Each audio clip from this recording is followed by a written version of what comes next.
Ayan mga ka-vibes, habang papunta tayo sa Puerto, meron tayo nadaan ng sunog. Ayan o, sa sobrang init siguro dito. Yun o, pati yung poste ng kuryente na damay. So meron na palang bumbero. Anong barangay ito? Kamuning? Kamuning po yan. Ah, Kamuning dito Kami to dito, sa Kalungan. Ito, nasusunog na yung poste ng paleko. Malaking pinsala yung dulot ng sunog. Sa sobrang init siguro. Ayan, lapitan natin. Lapitan pa naman siguro tumatumba. Ayan po, nasusunog na oh. Ayan.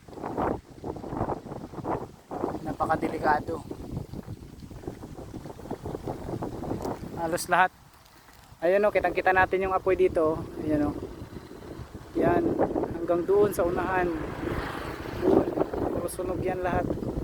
Kaya yung bumbero na nag-rescue, isang piraso lang. Naubos agad siguro yung tubig. Dapat kahit 3 sila para maagapan yung yung apoy. Yun oh, naglakas na. Sobrang init siguro ng panahon. Sana magawa nito dito agad, maaksyonan. Kasi kawawa yung mga kalapit na lupa. Papunta doon yung apoy. Doon maapektuhan yung ibang mga private area pala ito dito. Ayan oh, nakabakod yan oh. Ayan, kaya hirap silang pumasok dahil naka concrete post. Yung doon okay lang kasi walang bakod. Ayun oh, meron pa tayo nadaanan oh. Bali ito pala yung inuna nila. Ito sunog na yung mga poste oh. Ay, mas malaki yung sunog pala dito.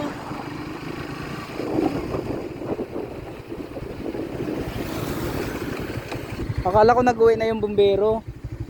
Dito pala yung mas malaki din pala yung sunog dito. Ayun o doon. Ayun yung bumbero. Ang problema, isa lang yung bumbero. Dapat kahit 2. Kasi habang dito nasusunog din doon. Ayun o. Doon may mga malalaking liyab pa ng doon. Umuusok pa yung isang poste, ayan o. Dapat kahit 2 lang sana, 3 na bumbero. Kasi nagkasabay yung sunog. Kumalat ng kumalat. Dito kasi sa Palawan mga ka-vibes, kasi tag-init na dito. Ganitong buwan, tag-init, hindi kagaya doon sa amin sa Leyte na ganitong buwan, kasagsagan pa ng ulan. Dito sobrang init na ng panahon kaya